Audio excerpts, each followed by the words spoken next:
देश की ज्वलंत समस्याएं बेरोजगारी, गरीबी, भूख, महंगाई, शिक्षा, स्वास्थ्य यह सब नहीं है, बल्कि देश की समस्या हिंदुत्व और जातित्व में उलझ गई है।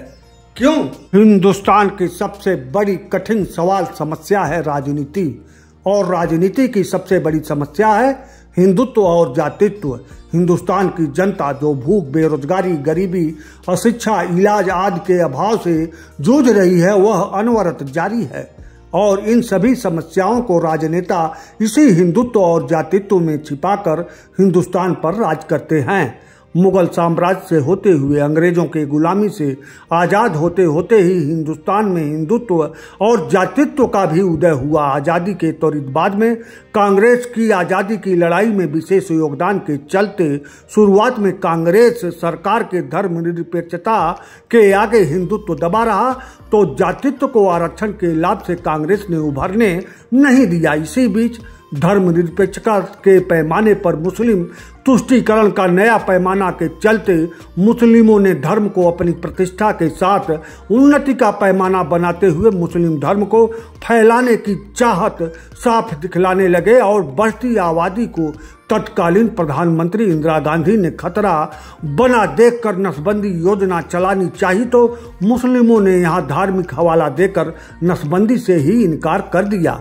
इस दौर में इंदिरा गांधी का इमरजेंसी आया और यहीं से हिंदुत्ववादी राजनीति ने मुस्लिमों का डर फैलाना शुरू करते हुए अपनी जड़ें मजबूत करनी शुरू कर दी। और जब हिंदुत्व के लिए लाल कृष्ण आडवाणी ने रथ यात्रा निकाली, तो इसकी काट के लिए तत्कालीन प्रधानमंत्री बीपी सिंह ने मंडल आयोग को लागू करते हुए जातित्व की नींव रखी। और आज लाल कृष्ण आडवाणी भारत रत्न होकर रह गए, और बीपी सिंह कहीं का न रहते हुए आज हमारे बीच नहीं है।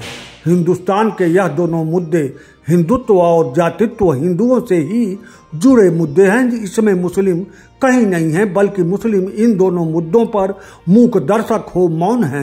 भारतीय जनता पार्टी के हिंदुत्व से आखिर दलित पिछड़े क्यों नहीं जुड़ पाते, जबकि वह भी तो हिंदू ही है? तो उत्तर जवाब दलित पिछड़े नेता देते हैं कि भाजपा का हिंदुत्व सवर्णवादी है, जबकि भाजपा के प्रधानमंत्री नरेंद्र मोदी पिछड़ी जात के हैं और राष्ट्रपति भाजपा ने अति दलित द्रौपदी मुर्मू को बनाया है। अब एक बात यहाँ ध्यान रखिएगा, पाकिस्तान, बांग्लादेश धार्मिक देश है, तो वहाँ झगड़ा मुस्लिमों के बीच शिया सुन्नी का है। अगर हिंदुस्तान में हिंदुत्व धार्मिक मुद्दों पर सत्ता खड़ी होगी, तो झगड़ा सवर्ण दलित पिछड़ा का होते होते बाद में जाति का होगा। जो धर्मवादी होगा वह जातिवादी होगा, यह जरूरी नहीं तो यह नामुमकिन भी नहीं है।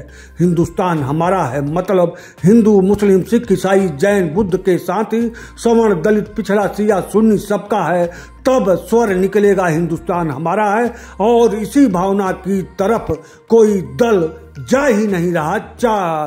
बात चलती रहेगी, क्योंकि मसला बहुत बड़ा